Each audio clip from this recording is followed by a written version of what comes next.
Hi, everybody. Welcome to another episode of Friday Push to Prod. Very happy you're all here. Thank you to those of you who are joining us in Twitch as we record this live every week. Really excited today. Have a very cool guest that I'm just excited by his past body of work because I think a lot of it's really cool. I am, of course, joined by the lovely and talented Katie, my co-host, who I am actually going to hand things off to. And Katie, I will have you introduce our guest. Okay, cool. I'm excited too. And the reason is this is a person who I currently work with at Stoic. He is the social community and influencer lead at Stoic, um, mostly working on something that we can't talk about, unfortunately, today, but he has a huge body of work behind him as a social media specialist. He has worked on Apex Legends, Star Wars, Jedi Fallen Order, and most recently Elden Ring, which I think everybody on the planet has heard about. So without further ado, I'm going to mess up your last name. I'd like to introduce you all to Boka. And how do you say your last name? Hi, yeah. Boka, Agbodje, wonderful to be here. Agbodje. Yeah, thank you for having me. Welcome and thank you for being here. And I apologize for not rehearsing your last name before No we worries. started. I didn't give you any warning, didn't give you any heads up. So I was like, yeah, you're just on the. It's graduation all over again. So There you yeah, go. yeah. Yeah, Nice. hi. It is great to have you here, Boca. We're gonna real quick because I know Katie gave you kind of an intro, but hmm take a couple of minutes and just sort of talk about how you got into the industry, what you've been doing. Katie mentioned some small game called Elden Ring that you Yeah, worked on. Give Tiny us a little sense thing. of the things that you did there and in the past, and just kind of catch us up on who you are and what you do. for sure. So I love games my entire life, and I always played games. Yay, we so many of us. But then like third grade, you had to do some sort of what do you want to be when you grow up assignment, and somehow the library in my elementary school had a book on games and game industry, which I'm sure it's all inaccurate, but at least it's like, oh, if nothing else, this is a job. Cool. So I knew I wanted to do that since age eight. Parents like, I'm sure this is just a phase. Uh, it wasn't. No doctor, lawyer, engineer for me, like a good Nigerian. Just games. Went to USC, and I was in the games program there. Shout out IMGD, and it was cool. It was dope. But it was like, man, every single person in a game design program is asking about the one or two game design internships. When it's internship time, and I was like, boy, this sure is competitive. Nobody's talking about social media. Nobody's talking about marketing. So I just pivoted, and the way I pivoted is I just said that's what I do. It's just if anybody asks, like, oh, I do social media management for games or social media marketing. So interned at like shout out Team Reptile, the makers of Lethal League. So I did like community management for them. Um, Riot Games, I was on the gameplay communications team doing patch note stuff. Then EA was the biggest chunk, and the EA I was really getting to do a lot of social media. So it was like writing and editing stories for EA.com, trying to tell the story of the company, but then also managing at EA on Twitter, and that was great. It was a lot of fun. That was Fun? yeah. Really? Oh no, because here's why. A lot of Okay. people hate EA. A lot of players have negative conception about EA. It's like, oh, it's money grubbing, evil. They just want to make you rip packs and like sell your firstborn child so that you can get Right. like some more Ultimate Team stuff. And so it's like what I was trying to do with the social, what my task was, is like it was really be human, because the person before me, bless their heart, and they onboarded me. Their way to deal with all the hate that they got on social media was just like, I do not see it. I'm just going to keep trying to be positive and friendly, not rude, which is Sure. not terrible, but it's like, oh, so boring. It was bad content. So I was just like, if the mo was like be human, I was like, well, I am human. So this is just we're swinging. So I just got to tweet like a human being for 2 years, and like it was hot. It sold like hotcakes because nobody in the company, everyone else in the company had somebody on the brand team who'd be looking over their shoulder for everything they ever want to tweet.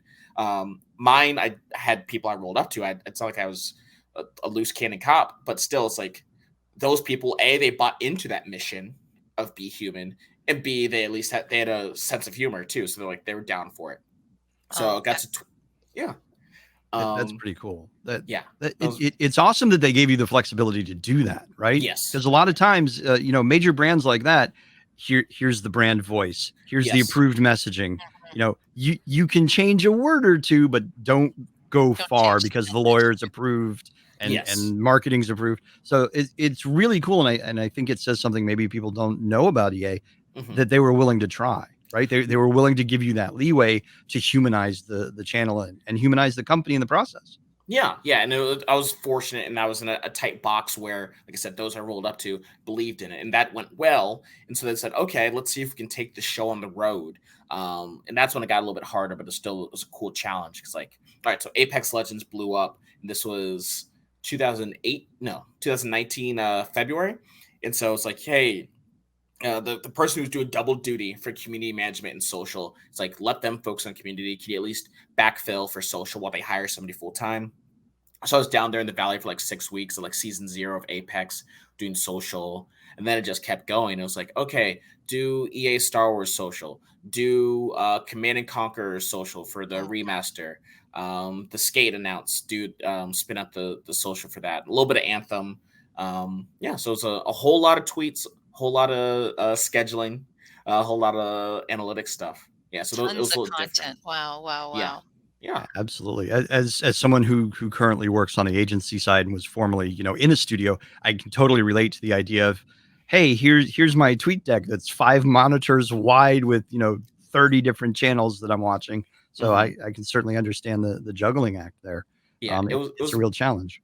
it was definitely a growing. It was a challenge. It was growing pains because, like I said, the EA channel MO was be human, be human. And I was like, all right, cool, I can do that. All these other channels, I had to get much more into that when we're talking about the approvals and the tighter brand voice, because I wrote the brand voice for EA in that period. But these other ones, it's pre-established, much stricter, much more tied to like, oh, we're trying to EA's trying the key performance indicator is like sentiment versus these other ones like we're trying to move units more so. Mhm, And so mhm. it's like you can imagine, especially if it's tied to an IP, I can't just be tweeting dank memes. They wanted 10-day heads up on everything, and there's no less human way to do social media than to schedule it weeks in advance because so much of it is in the moment. Like, yes, if we know an announcement's coming, fine, but just like the humanity of it is lost when you're trying to play like a precog and be like, all right, what will be resonating in Yeah, 4 what'll weeks be time? trending? Yeah. Right. Especially within the gaming space, because the gaming Yeah. space, social media in general moves Mhm. very fast, but in the gaming space, it's insane. It can change in minutes, and having to schedule that out a week plus in advance and get Mhm. it approved, that's kind of crazy.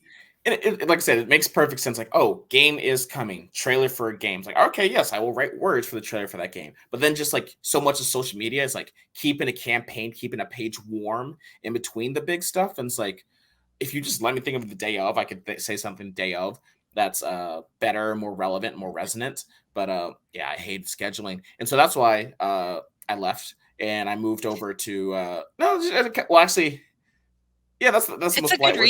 reason. It's a good Yeah, Yeah, reason that's a if the perfectly bulk of your valid job reason. is doing something that yeah. you feel cuts your creativity for Oh sure. yeah. No, I was tired of the brand team telling me what to tweet. So I moved to Bandai so I could be on the brand team because it was very much if you can't beat them, join them. And I was Mhm. like, oh, those are the people both controlling the purse strings and telling the social team what to do. So let me go be one of them. And I did that. I was on Naruto, so that was really cool, and I was on Elden Ring, which was also really cool. That was a massive challenge, but it was dope, and thank God everyone liked it for all the work that we put into it. Yeah, Loved. Yeah, I loved yeah. Yeah, I think like maybe underselling it just a little just a bit. little bit. Yeah, I'm pretty sure there's a stronger emotion towards Elden Ring than just like. Yeah. Um, just a little. Runaway Hit comes to mind. Yeah. Yeah.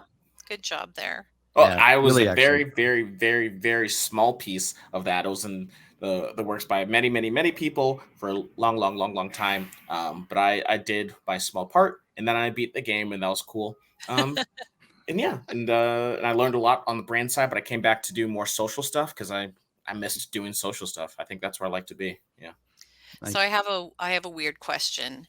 So the topic today is comparing social media strategy and tactics to you know from AAA games to indie games and everything in between. And Mhm. one thing you just said which is how I feel a lot when I'm hired in at the end to come in and do community or social or online marketing and or even events. And that is, this team has been slogging for months and usually years with doing all the content and the writing and design, everything. And then you come along and you get to be the voice of the game, right? Like we have that scary privilege of, people are actually talking to us like we're the game, like we're the whole team, like, hey, what made you decide to do this? And how could you do that? And why did you?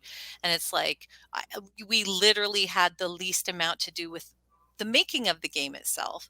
However, and especially because you've been hired for so many heavy hitters, you, they trust you with it. They trust you as their voice. And like you said, if you can humanize a AAA, quadruple A like EA, then you're doing something right. So how do you feel about that? That even though you may not have a huge hand in what's gone into the game especially up to a certain point, how do you feel about being the voice of the game? Being the voice of the game is of a game And the team. yeah, of a game of a team. It's cool. I don't mind, or rather that challenge you said, like, oh, I came in at the last second or last on the campaign, perhaps to be brought in and then being asked to speak for it. It's like, don't mind it. Step one, it's like, all right, can somebody tell me what this game is and what I'm working on and what I'm saying here? All right, once you did, cool. Understand the table stakes, because I think there is some accounts go too far and are trying too hard to like hit every single tweet needs to be a home run, and it's like, all right, you sound, fellow kids, you sound like you're trying too hard. Others, they're just doing table stakes. Yeah, they're thirsty for the approval and for the love and for the likes and the retweets. And you see the other end, it's like, all right, just play it safe, because you've been, when a social media manager gets their hands slapped enough to say, fine, I'm just going to stop trying, I'm just going to tweet what I'm supposed to tweet, and you'll leave me alone. Because sarcasm sometimes just yeah.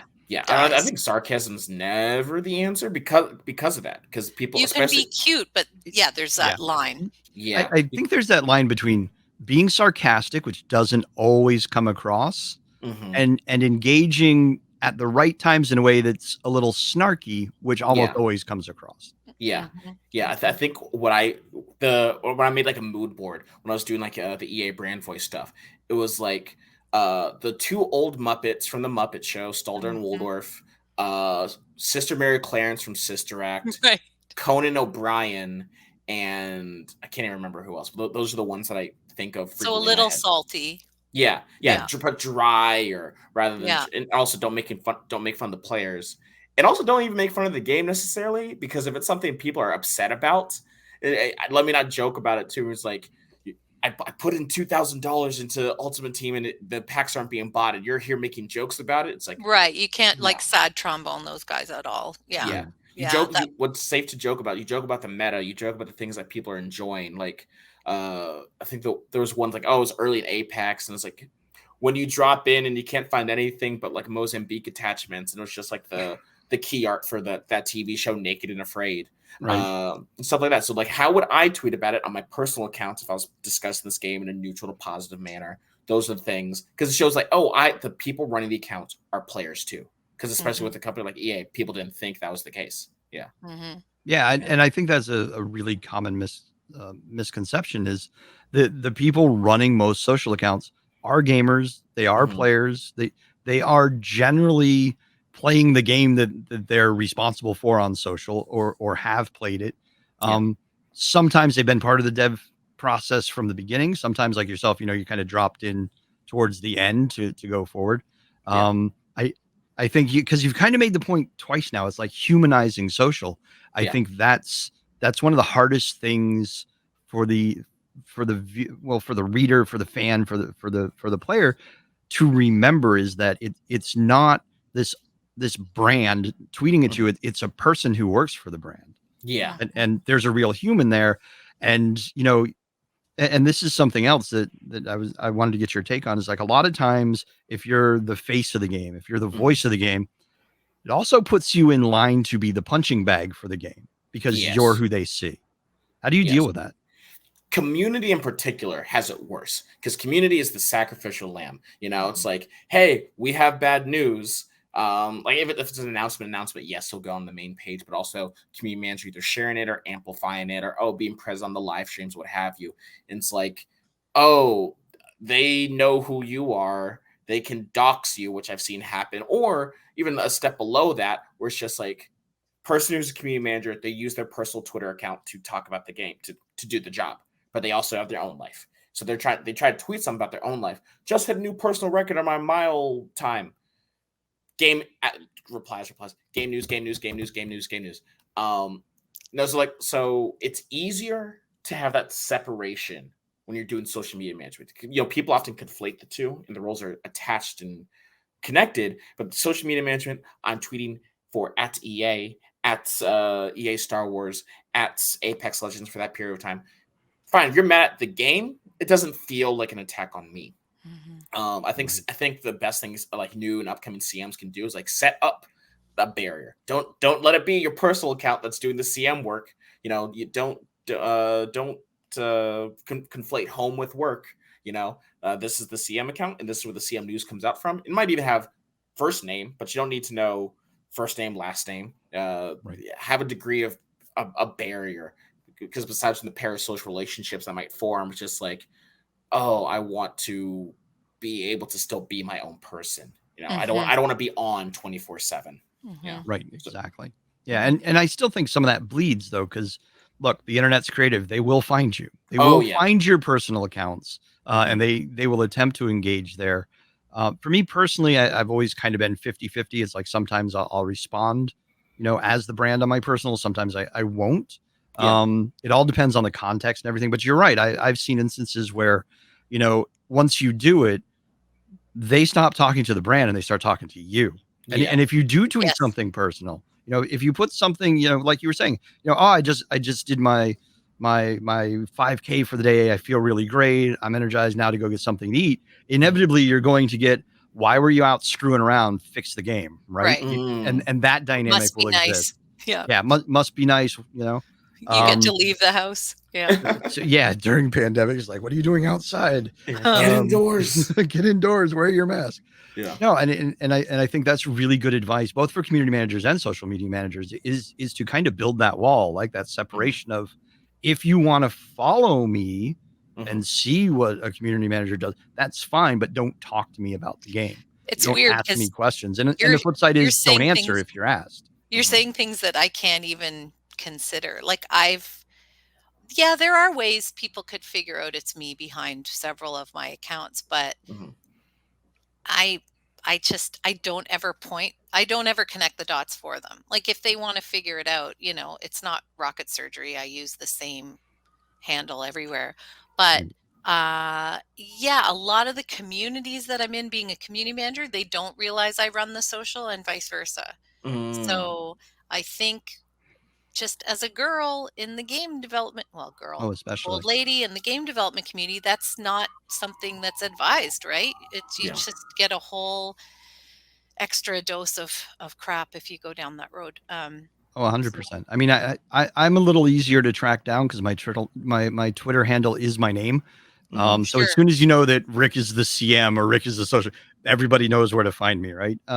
So for me, it's always been a little bit different in that I will respond, but I make it really clear that it's like, look, if you want the actual info, go here. If you should happen to ask me a question about it, I may or may not respond, but if I don't, you know where you should be, and I try to kind of maintain that barrier a little bit.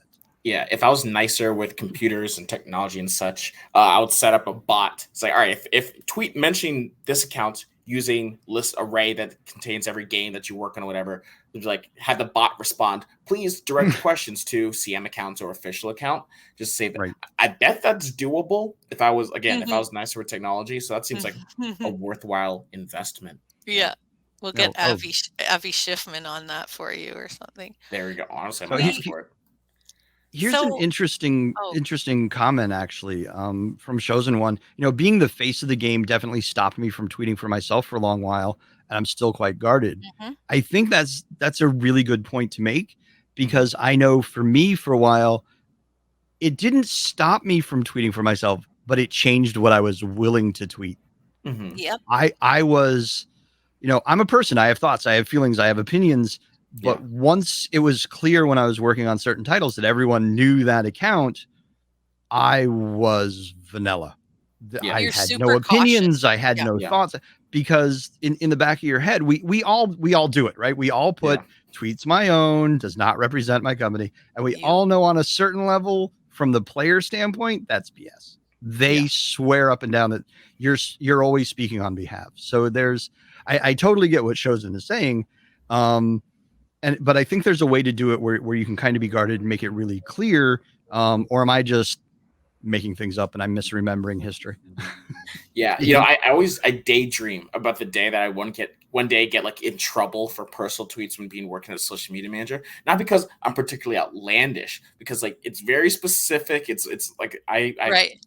every young straight guy under the age of 30 thinks they're funny. I think my tweets are funny, and it's like I would love for somebody to have to pull it. So Boka, you tweeted that like Mike in 2002 was trash because Bow Wow can't act, and now we're getting in trouble for it. And it's like, The big Bow Wow people are coming after oh, you now. listen, Shad Moss has a hive, and if they decided to mobilize Oh and my God. unionize against me, and if for that being the thing that brings me low, and Then you'll know you've made it. yeah, Right? quite If frankly, you're canceled for something like that, Yeah. you'd be I like, think if you've wow, got that's people a big going time. back a few years into your tweets to Yeah. find something to complain about, first off, you're killing it currently in Right. not being controversial. Yeah. And second off, you're killing it because now they're hunting for something. Yeah. Right. And I'm not one of So these are people- both positives in my brain. Oh yeah, yeah. It's definitely, you've definitely found the silver lining there. And I'm not one of those people who's like, if you don't have any haters, then you're not doing something right. It's like, or you're just quiet, Or but you're just good. yeah. Right side of history comes to mind. Right. Yeah, but then like even with something being the right side of history, you can Yeah. imagine people Sure. getting pissy or upset about it. So that again, even if people can track you down to your personals, having it, whether it's social or community work, having some degree of barrier, two-factor authentication for everything that you do. Gosh. My Instagram got hacked late last year, separate from work. I was just dumb and I got hacked because I didn't have two-factor. So if we could do like the more you know, two-factor on everything. And to expand on that a little bit, use different tools, because it hadn't happened to me often. I think I may have done it twice in my career, but it will eventually happen if you're using the same tools for your personal and your corporate. You are eventually going to tweet the wrong thing on one or both. It's better if it goes, you tweeted a work thing from your personal, because then you're just promoting work, like check out new game, cool. But if I tweet like my WWE opinions from the official account, well, actually that won't go too bad. But like, because then again, Humanizing, but still like, why the hell did XYZ game say that, man, they missed the era of The Rock and John Cena? They're like, you know what? We love that stuff too. But I see exactly what you're saying. I've gotten close, but I've never done it. Every once in a while, you'll see it on a brand, and you go, whoops, and then the tweet will go away. So whoever it is notices usually pretty quick. But every once in a while, it's one of those risks.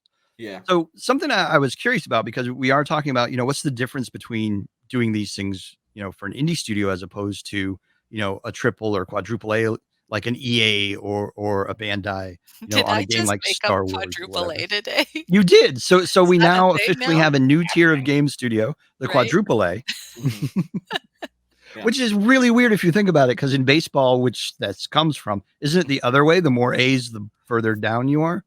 I only know anything because I'm thinking of meat grading. Meat grading. Or eggs. No, there you eggs go. Or grading, eggs. Sure. Great. Yeah. So now we have what, large, extra large, and jumbo eggs now. Free range game development. Free range game development. I'm down for the free range game development. Oh, please. Let the devs out. Yeah. I think that's a whole other. That's a whole other conversation. Yeah, we shouldn't let them out. You're right. But in seriousness, what are like? Give me two examples of how AAA and indie are just like radically different, and yet exactly the same.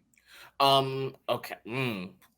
Venn diagram it. So when I think of social media management in larger companies for larger, it ties to it being a brand. The more external partners are what makes social media, I think, the hardest. or rather just people who are invested, right? So if I was to compare two games, game A, but both made by the same AAA publisher, but game A is tied to a licensed property and game B isn't. Game A, you'll be banging your head against the wall within a week because again, just additional levels of approvals. I think that's the biggest thing. Big boats move slowly or turn slowly, to say, versus like a tiny speedboat tugboat can turn, bob, weave more quickly. So with social media management is a smaller thing. It's like I might have to ask one person. It's like, hey, is there anything wrong with this? Cool. Or maybe not. Or the best is when you don't have to ask for anybody for approvals. It's like, listen, if there's an issue, I'll come speak to you. But in the meantime, fire at will, you have my blessing type thing. The That's how. agility. Yeah. It's so lovely. Yes. That and reporting. Like, all right, what are our KPIs? What are our key performance indicators? Yes, you tweeted and we see these numbers. How did it do in the grand scheme of things? A larger company might have a whole strategy division that they'll have them in at Facebook, Twitter, Instagram, Snapchat, Reddit, TikTok, Discord. You can speak to them directly. You pay for the license for great tools. Shout out Spike Trap, my favorite social analytics tool. And it's like, those are great. Versus smaller, you just be like, all right, might have to deal with the native tools that Twitter, Facebook, Instagram have to like track it on by yourself. And like, all right, I think we're doing well. And lastly, in AAA, growth was rarely ever a concern, a question, both because you're probably inheriting something. It already has hundreds of thousands of followers, a couple times millions of followers.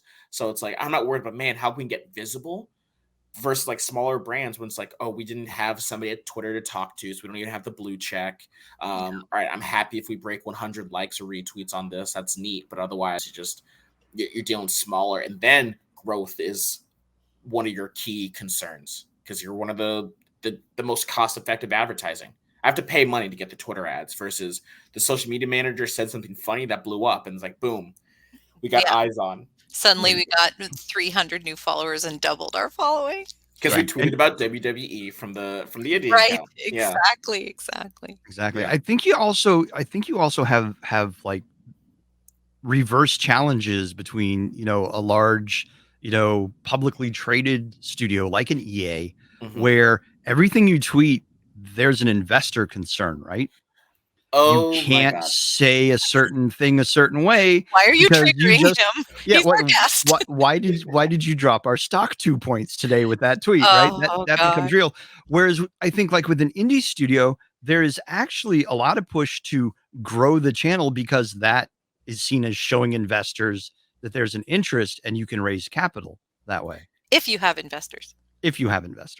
Yeah. In season 3 of Apex Legends, a new character was coming to the game, and that character's name was Crypto.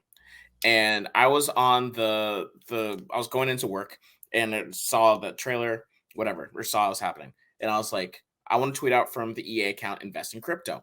And so I messaged my skip level. So I went up the ladder with this, like, hey, because I knew it was like investors watch it. I forget the phrase, but it's like, it's an official account where people who are investors and shareholders can look to the official Twitter for news. I forget the words for it, but so it matters. I knew I couldn't just go willy-nilly with this one. I ask, he says, lol, do it. So I just tweet that out. Invest in crypto. It does great. It's big numbers, perform. Then, of course, a bunch of crypto people picking it up. Fast forward like maybe 2 hours. I think I was in a meeting. I was on a call. Somebody takes me out of the calls like, you need to add additional clarification to this tweet because we've gotten multiple calls from investors regarding this tweet. So then I linked to the trailer because the tweet was just by itself. It wasn't tied to anything. Didn't mention Apex Legends. Just said invest in crypto. Bing, bing, boom, gangbusters. Then it's like, no, please clarify. And then I saw got some earned media pickup of like, EA says to invest in cryptocurrency and blah, blah, blah. Or then following with edit like, EA with its genius marketing strategy. It's like, it wasn't a genius strategy. I just made the most immediate low-hanging fruit joke, got approval, and then followed it up. And so talk about and apparently, thankfully, I had good managers who had my back. So other people elsewhere in the company perhaps were panicking because, like, what the hell? Yeah, a lot of people. Everyone thinks they can do social because they might have an Instagram account. They're not hip. They're not with it. So there was a little bit of but it all panned out. It looked like for geniuses. Wow. look like we're geniuses. As Sure. soon as you said invest in crypto, I could feel my stomach just kind of tighten right up. It's like, oh, I know where this is going. Mhm. There's going to be an investor call behind But it this. was good at first. It actually never, even when it got bad, then it It was never good. was terrible. Oh, thank God! It could have. If I didn't have good leadership, it could have gone bad. But if we aim for net positive and we get net neutral on a Mm. bad day, we're happy, right? Like we're Yeah. not crying after that. How many times have we been in one of our secret hideaways where community managers go to cry and social media managers go to cry and commiserate, and somebody has said or done something, and even before the first comment lands, we're like, oh, we're here if you need us, or we feel you today, or this, hang on tight, or whatever, because you can just see it coming in slow motion like a train. And not everybody can be Victoria Tran. Like there are people who Right. we're just trying our best with, given the content we have and the leaders that we have, or the agility level we have. We're just floating it out there.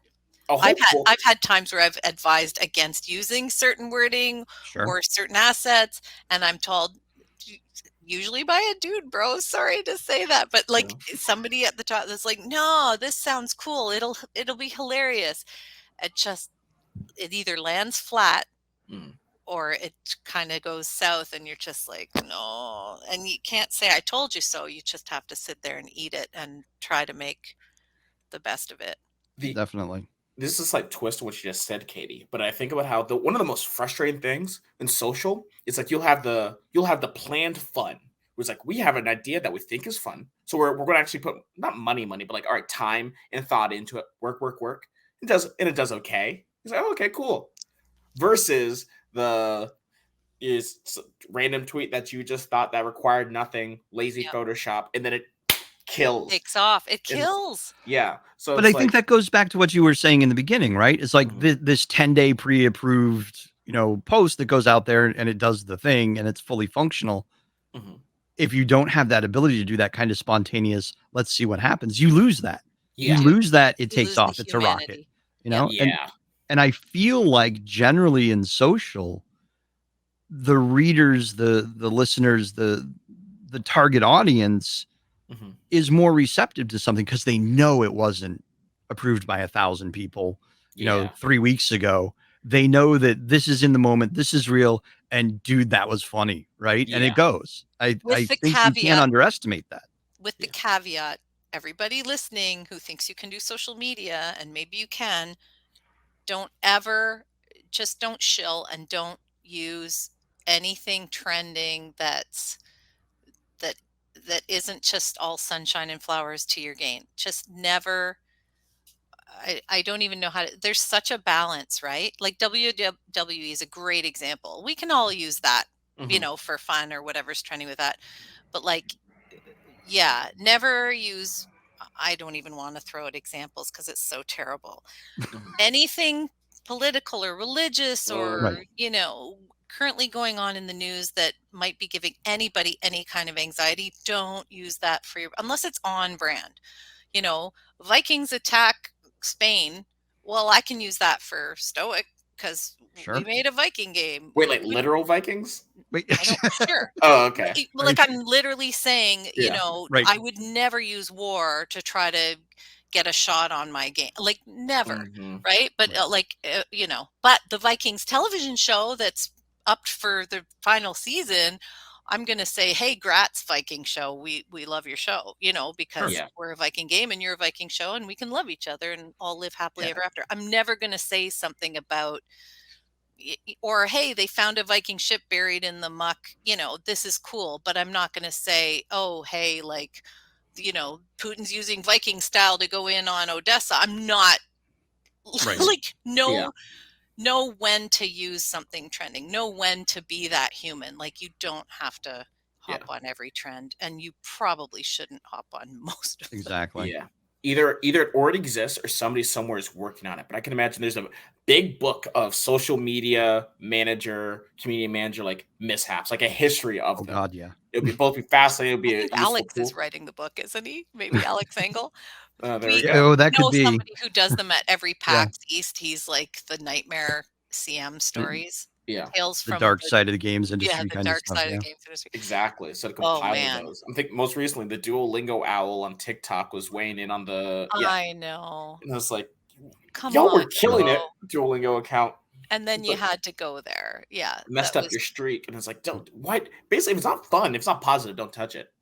So I Yeah. kind of want to expand this conversation a little bit because we're unfortunately yet again in a really crap news cycle right now. Mhm. And while I don't want to focus on that event or the event of a couple of weeks ago, Mhm. I do want to kind of point out that there's a challenge for a brand and for a social media manager that when these things happen, or the other side of this is when you think you're doing a really smart thing to promote and be positive and represent a community or an event. I'm going to take the easy way out to avoid the gun questions and go to Walmart Mm. and talk about their Juneteenth ice cream Ha! that they came out that they were promoting. It's Yeah. like you can kind of look at that and sort of walk it backwards through the corporate, chain and go, somebody probably genuinely, legitimately thought this would be okay Yeah. and really thought it was a positive statement Mhm. and a good way to represent, that community in that event. Yeah. Where was the guy in the room that went, wait, you know, Yeah. how do you have those conversations when in a case like that, when something's coming down from on high and Mhm. you're told to do it, how do you, either as a community manager or a social media manager, push back and have that conversation and Yeah. be the voice in the room that at least tries to put the brakes on it? And what's funny is, especially with the Juneteenth one, it's like those things get through because there's so often never any black people in the room. If I'm gonna just zone in on the Juneteenth one, Yep. it's like, oh, I don't even, I'm not going to get into specific examples with past companies there, but it's just like, oh, this is something that seems racially I mean, good companies will have employer resource groups, then can have these underrepresented groups like, yo, this seems pertinent to your community and to your space. Can you at least do a glance over on that? And people have mixed feelings about that because so often employer resource group work is not tied to getting promoted. It's not tied to bonuses, but it's labor, but it's unpaid. It's like, oh, you're outsourcing the racism check to your volunteer employees. And it's like it feels cool when you stop the ball. It feels cool when you effectively play keeper there. But it's like, man, depending on who your manager is, they might not want you doing all this extra stuff, or you might feel it might. I did it and it was stressful. I stepped down at one point. I was like comms lead for a Black employee resource group. So it's like, all right, how to make sure things like that stop happening. It's like have more diversity within the room. Like Mhm. make sure your underrepresented groups are present. I think focusing on that ice cream, it was like on one hand, quite frankly, to you too, I feel like sometimes I feel like white people can't win because it's like, oh, Juneteenth is a celebration, but we Black people, not even me, I'm Nigerian American, so my family didn't immediately suffer from transatlantic slavery. And gosh, this probably took a left turn where you thought I was going to go with this, but it's like, man, Black people are the ones celebrating, and we want to empower you to feel able to celebrate, but it's not like we're giving this for free. And what the hell are these flavors in this ice cream? A lot is going on in there. I Oh, was like, I frankly wouldn't eat it, but that's because I'm mildly picky. And so it's like, to what degree do you acknowledge it when it's like you have very little to do with it? Like yeah. Walmart, it's like, if you really want to uplift your Black employees, like make sure you're paying them a livable wage, especially because it's so prominent and prevalent throughout the South. Higher Uh, diversity. yeah, Yeah. in corporate Walmart, make sure it's like, Have huh, training, sensitivity training. Like, think of yeah, all the dollars that they spent on this stunt. I'm gonna yeah, say stunt yeah, because they thought, "Oh, this'll." I understand the thinking, like, we're gonna be part of the positive conversation, maybe yay, recognize Yeah, this is a exactly. thing, yeah, and just it's a swing and a miss. But you're right, there are all these other levels at which somebody should have said the ball's way too far down the field. yeah, Right. yeah. This feels funky. This feels Yeah. weird. I don't know if Exactly. these flavors have anything to do with anything. And then it's like, yeah. So the short answer is like, how do you stop those things from happening? Let's have the people in the room, especially that are this product is targeting this group, and we think we're being nice and we think we're helping. Maybe speak to some people of that group in this room. Right. and do so more frequently, because maybe they did, because we're not a monolith. One black person says this is neat, that doesn't mean like, oh, black people around the world and around the country were like, oh, but Roger, who works at Walmart corporate, said it's neat, so I guess you got to let this slide. Yeah. Yeah, no, and you make a good point. Also, I just wanted to say we love left field answers here. That's kind of why we do these. Yeah. Oh, okay. Perfect. We Absolutely. this entire format hopefully inspires those kind of left field and left turn answers Yeah. because it is just a free flowing conversation. So no, I really appreciate your honesty and candor in going there. But And yeah, I think you're right. good answer, I too. think there is, especially and I'm just gonna say it the way you do. For people like Katie and I, white people, we don't get it mostly, right? You know, if our this is gonna sound terrible. If our black friend says it's cool, then Mhm. all African Americans must agree, right? Because there is our representative sounding board or something. Yeah. And I think it is a larger issue, very, very much, and certainly one we can't solve here. Mhm. But I do agree. I mean, increasing the conversation and those who are taking part in it is definitely something that everyone has to do. And I agree. It can't be the one person, right, who said, Mhm. yeah, that seems okay to me. It needs to be a broader conversation. I'm super fortunate where I work, where if we do decide we're going to have a Black Lives Matter conversation, if we do decide we're going to do, something for Women's History Month, it is a case where, the old white guys like me, we bring in the group, everybody in the company that represents that group and say, tell me what you want us to say. Mhm. And Mhm. that group, it's still, it's a subset, but at Yeah. least it's not, we brought, oh, I hate this word. We brought in the token member of the team, Mhm. right? To tell us it's okay. And a lot of times we actually just hand it to them and say, here, we want to do this thing. Mhm. The creative's all on you. Yeah. We But will put out right, whatever you want us to put but you out. shouldn't put it on them. You Mm. shouldn't. You I wanna and I decide as don't a mean it company. like Okay. okay, it's your fault if it chokes, right? No, I mean it's like I want you to inform me on what is and is not right in this context. And when it's done, we go back to them and we say, do we do this or not? Are you comfortable? Are we comfortable? Is everybody okay that this represents us It's still and how we frustrating want to? when you think, "Let's check." Like, if we wanted to make a statement about, um, the potential current shift in the Roe v. Wade conversation, for Mhm. example. I don't want you to haul me in to your sea level or sub sea level meetings and say, "Okay, you have a uterus. What do you think?" Yeah. I Yeah. want you I Mhm. want you guys to figure it out. And I would never go to any of my friends, of color and say, "Tell me how I should be feeling about this." Like, Mm. that's putting that burden on them, and I really don't wanna do that. I really wanna, uh like, I'm happy to tell you how I feel, but I want you to also understand that there are feelings. Don't Sure. just say, "Hey, what can we do?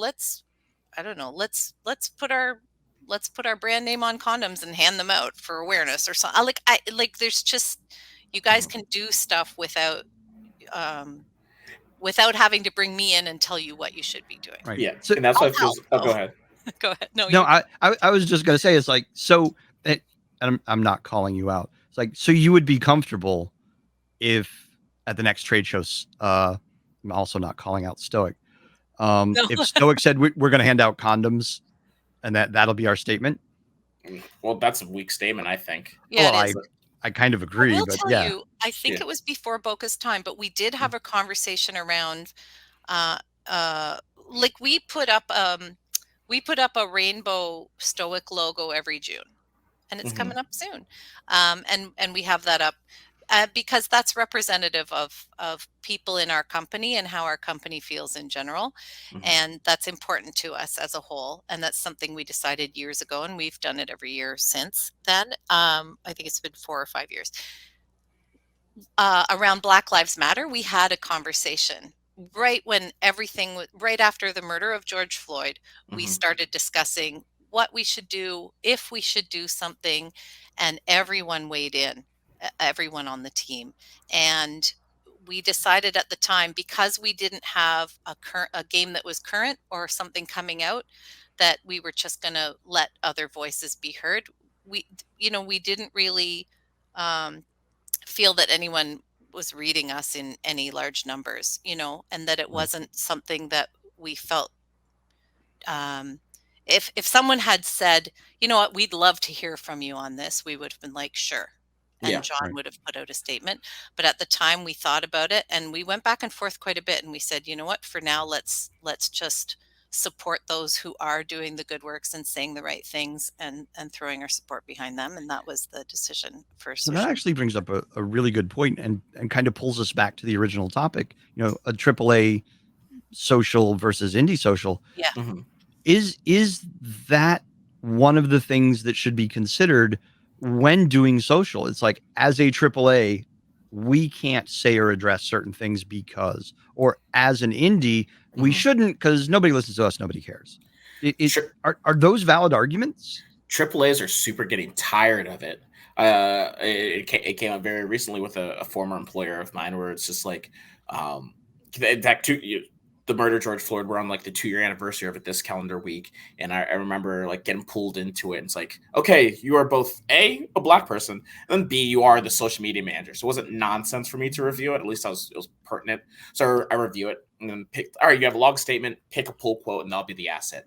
I remember I post the asset, and it's up. And my manager at the time, somebody at that time, he was pinging me after hours, like, but it's being cropped, and I'm hearing about it because 16:9 versus 1:1, whatever. That's the level of granularity both you'll deal with at AAA. And I was like, oh, the irony of you bothering me after hours because you don't like the aspect ratio we chose for a statement about the murder of a black man. But like sorry, I wanted to get that off my chest before I actually answer the question. And it's like, yeah, both because these large companies, large organizations, whether it's where you work, schools, universities. I was an RA in school. It's like when it comes to these things regarding inclusivity, diversity, it's like a business doesn't care. The people inside the business care. The business doesn't care, right? So it's like at these larger companies, like those statements come out in part because, like, all right, a lot of our employees do care. Cool. And we don't think it'll hurt our bottom line. There's the apocryphal. That second piece of it really kind of that hurts. That's the cheese grater on the slide, isn't it? Yep. Yeah. There's the apocryphal statement from Michael Jordan about how come he doesn't speak up about issues. And it's like Michael Jordan, I don't think he ever actually said this, but everyone believes he says, like, Michael Jordan said, Republicans buy shoes too, So it's like, and so it's like, for some games, it's intrinsic in studios. It's intrinsic to values. Maxis and The Sims, they're big on gender inclusivity, on women's rights, because that's both the player base and in the devs. You don't see, and the games. Yeah, and the games themselves. I think The Sims just had this update, so like, any pronouns. Latest update allows you to forget just a template, just insert your pronouns, and those will be in the game. So it's like the big companies. It's like, you know what, we got earnings, we're publicly traded, and this might isolate some of our player base. So let's leave it alone. And even though I don't necessarily like how they reach that conclusion, the idea of leaving it alone sometimes makes sense. Because like we said, it's such a tightrope to walk. I both want to make sure you're referred to black. We're dealing with something about black people. I want to make sure there's at least a black person in the room. But wait, you're not paying me to That's terrible. That's not my job, and what have you. So like, something's like, to win is so hard. Silence is golden. I think that's where a lot of them net out. Unless it's about, and I can honestly kind of respect it, because so many of the statements feel disingenuous. Every single company on this planet put like a black square on their Instagram 2 years ago, right around now. And it's like, unless you put money behind that, your words are meaningless.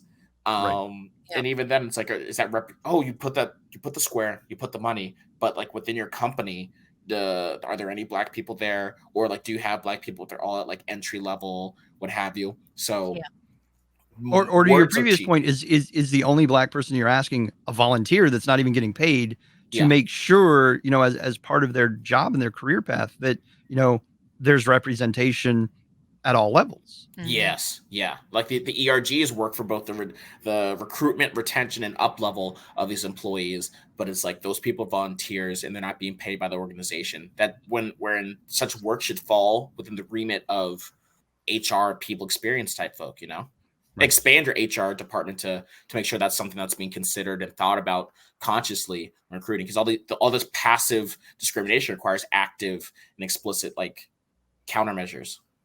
Right. But the flip side of that, because we kind of zeroed in on AAAs, is like, so from the indie side of that, and I know we're getting really close on time. From the indie side of that is, we won't say anything because we're so small and nobody's listening.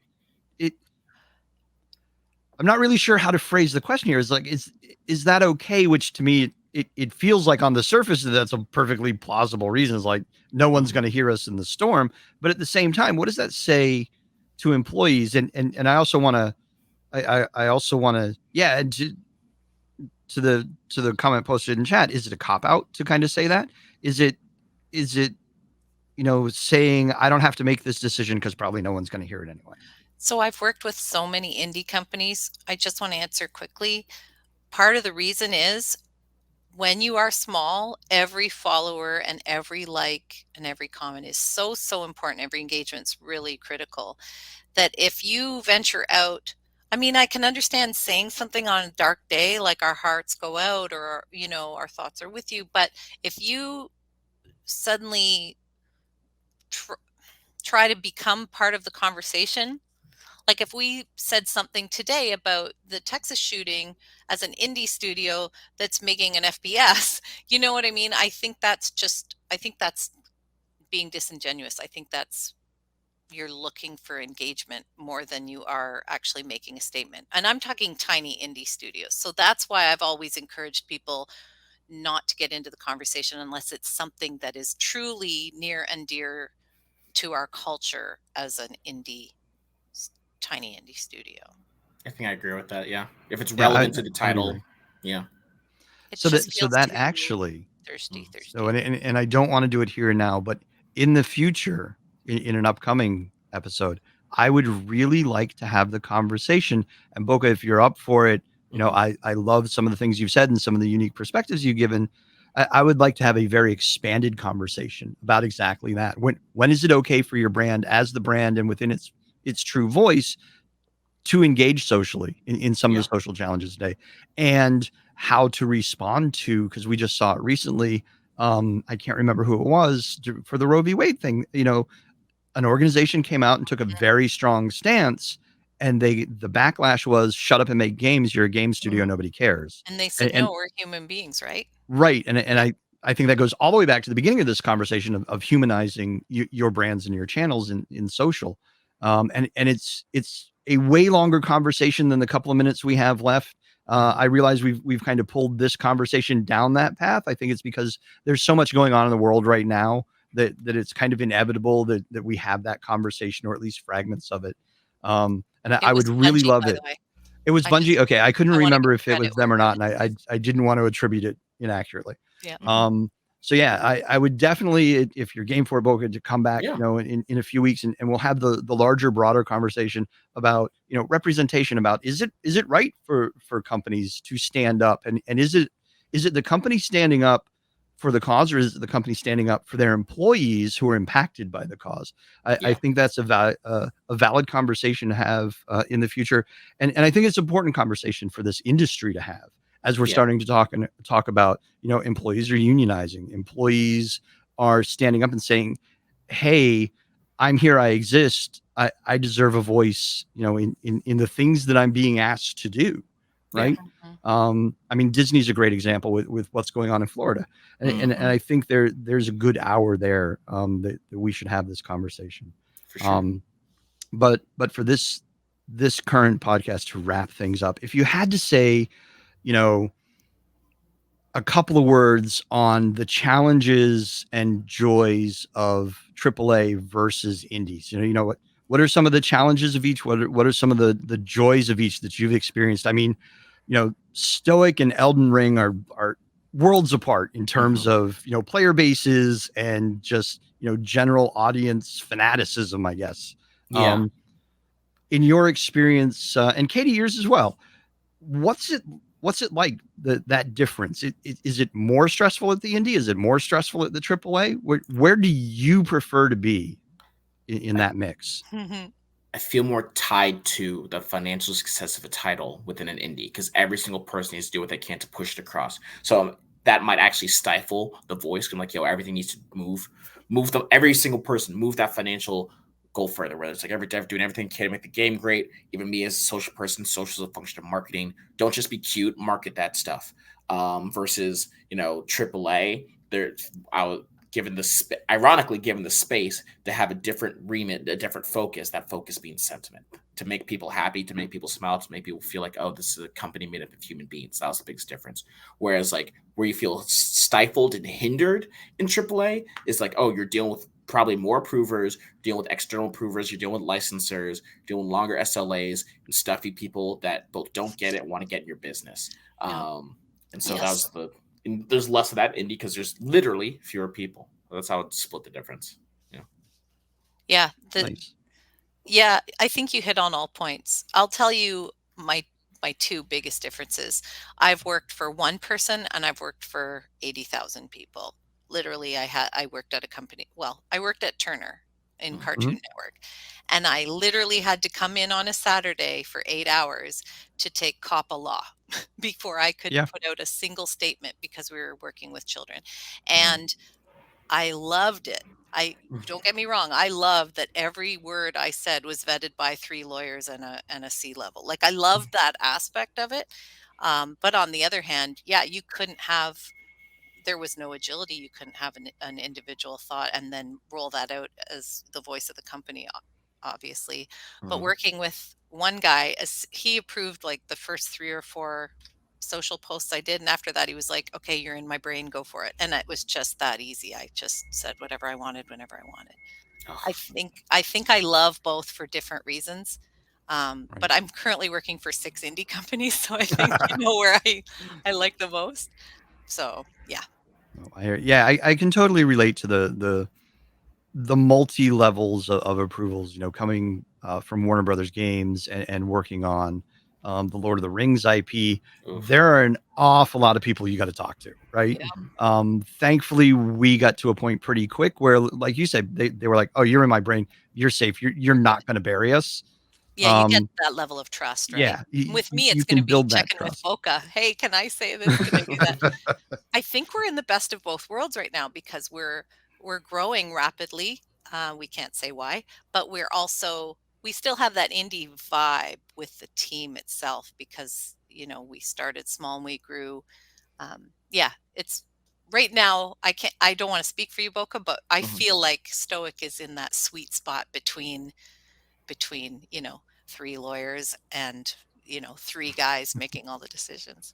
I agree. Yeah, it's nice. That is really good to hear that you guys have found that kind of, here's the sweet spot and we can all work together because it is a conflict in a lot of studios, small and large, that a strong personality on either side of that equation, everything tilts, right? So I think that's really great that Stoic has managed to figure that out and brought in the right people to make it happen. Yeah. So far, fingers crossed. We got Boka. Right? You guys must be doing something right. Right. So, Boka, thank you for coming out today and hanging out with us and hanging out with the audience and sharing your thoughts. This has been a really great conversation, and it's exactly the kind of conversation that I think Katie really enjoy and really want this show to be based in, where, we've kind of got a topic and we sort of stay within that confines, but there's a lot of things within that topic that we're happy to make, the left turn and talk about that within the context of the topic. The important stuff. Yeah. So thank you for being flexible like that. I know it's for a lot of people, they come on, they're like, this is not what I thought I was going to be doing today. So I appreciate you rolling with it and being very candid and honest and open with us. For sure. I get thanks for my candor a lot because I sometimes forget to lie. But I'm glad it came out well. I really enjoyed my time here. So thanks for having me. Awesome. Very, Thank very you. interested in having you back as well, like I said before. So usually the last thing we do here, Boka, is we go around the room and everybody gets to plug the next thing or just something they're really passionate about. So I'll start with you because there's no next thing for Katie. She's just there. Oh, shut up. So either what's next on your plate, or what's your great passion that you're working on right now? Yeah, so my podcast, we just wrapped with our series finale. I was the co-host of Bromance podcast. That's two dudes talking about romantic comedies because love is dead and movies are real. We did our series finale covering my big fat Greek wedding. Go listen to those episodes on Spotify or wherever you listen to your podcast, Bromance Podcast. You can find that on Twitter at Podcast Bromance, Twitter and Instagram. You can find me, Twitter, Instagram at Boka La Boka, BOKALABOCA. Wow, Awesome. you can tell now I have another podcast I have to listen to. Right? Can you That tell was how pro. rehearsed that was? Wow. That was the pro. Like, what is happening? Here's my card in audio form. That was awesome. Thank you. Yeah. Katie, what's great. up? I can't follow. How can I follow that? I have no opinions anymore. I'm just done. No, just if you don't already follow Stoic Studio on social media, follow Banner Saga because you'll be hearing more from Boka and me in the next X years. Yeah. But I'm working on lots of stuff. It's all fun stuff. Nice. It's all cool. fun. The next X years, see, you're not going anywhere. So what I said was true. Obviously, for me, in the next decade, right? In the next decade, it's going to be right here. Well, we're going to be right here every Thursday or Friday, depending on how it works out for the foreseeable future. I hope, if you guys keep listening. So for me, this is kind of one of my passion projects. My other thing is everybody, since you're here, give a follow on Twitch. It's twitch.tv/sapience. It's a just chatting stream. We build Lego and we talk about whatever the audience wants to talk about. And that can be your favorite type of ice cream all the way to events of the day. I have learned an awful lot about Twitch viewers and the junk food they consume and how much in common we have. That's kind of my thing. And also, as director of influencers and community at Yellow Pike Media, we've got a ton of work going on right now, and it's so much fun getting to straddle different aspects of the industry and work with different brands and be creative in different ways every day. If you want to check that out, it's yellowpikemedia.com. You can check out all of our work on our reels. I have a lot of fun there, and hopefully I get to work with you guys at some point in the future, or some of our listeners in the future. If you're very good. If we're very, very good. Although now that you got Boka, you don't need me. Exactly. Well, I wasn't going to say it, but you're right. Exactly. You're right. Loud. All right. Everyone, thank you for tuning in. Thank you for watching. Thank you for the comments in chat today on Twitch. They were really, really good and on point. It's always great to hear from you. If you're listening to the audio version of this podcast, we do record it live.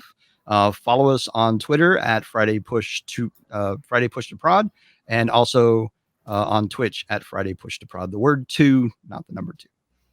Thanks, everybody. We really enjoyed it. We hope you'll tune in for the next one. Bye-bye.